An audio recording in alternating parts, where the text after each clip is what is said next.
Միջազգային ոստիկանությունը Ինտերպոլը երկուշաբթի օրը հանդես է եկել այս կառույցի համար աննախադեպ մի քայլով։ Այն դիմել է աշխարհի բոլոր մարդկանց խնդրանքով հայտնել փախուստի եւ որոնման մեջ գտնվող 26 անձանց մասին որևէ տեղեկություն։ Ինտերպոլը այս տարվա մայիս ամսից է սկսել հատուկ գործողություններ հատկապես վտանգավոր 450 անձանց որոնման համար եւ դրա արդյունքում արդեն իսկ ձերբակալել նրանցից 39-ին, այդ թվում Կամբոջայից նորաձևության աստղ Էնջի Վալենսիային, որը Արգենտինայի կողմից որոնման մեջ էր գտնվում թմրանյութերի առևտրի մեղադրանքով։ Ինտերպոլի հայցերի կարգավորման գործերով պատասխանատու Մարտին Քոքսը ասում է, որ նշված 450-ից 71 այլոց տեղերը արդեն հայտնի է եւ մնում է նրանց կալանավորել։ Սակայն Ինտերպոլին չի հաջողվել գտնել որևէ հետք կամ ստանալ որևէ տեղեկություն 26 անձանց մասին, ովքեր մեղադրվում են սպանությունների, մարդկանց անօրինական փոխադրումների ու վաճառքի եւ երեխաների նկատմամբ սեռական բռնի գործողություններ իրականացնելու մեջ։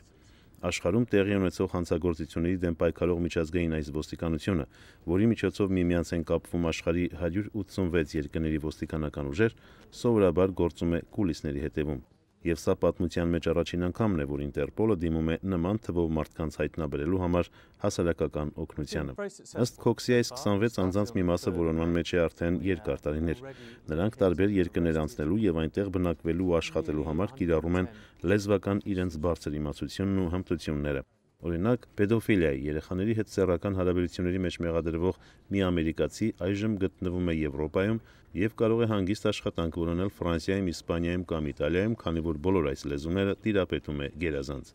Ինտերպոլի այս ցուցակի մեջ են նաև երեխաների բռնաբարելու մեջ մեղադրվող մի անձնավորություն Հարավաֆրիկյան Հանրապետությունից, մի ոստիկանի կրակելու, սպանելու եւ թմրանյութերի վաճառքով զբաղվելու մեջ մեղադրվող մի բրազիլացի եւ մարդասպանության մեջ մեղադրվող մի լիտվացի։ Մայիս ամսից սկսած ինֆրակարմիր անվանումը ստացած որոնման աշխատանքներին արդեն միացել են 29 երկրների ոստիկանական ուժեր, որոնք իրենց աշխատանքներն են համակարգում Ֆրանսիայի Լիոն քաղաքում գտնվող Ինտերպոլի կենտրոնակայանում։ Ինտերպոլը անհամբեր սպասում է հասարակության աջակցությանը, որը որևէ տեղեկություն կարող է հաղորդել միջազգային ոստիկանությանը նրա ինտերնետային էջի եւ Facebook կայքի միջոցով։ Արամ Վանեցյան, Ամերիկայի ձայն, Վաշինգտոնից։ Please contact us through the following email address.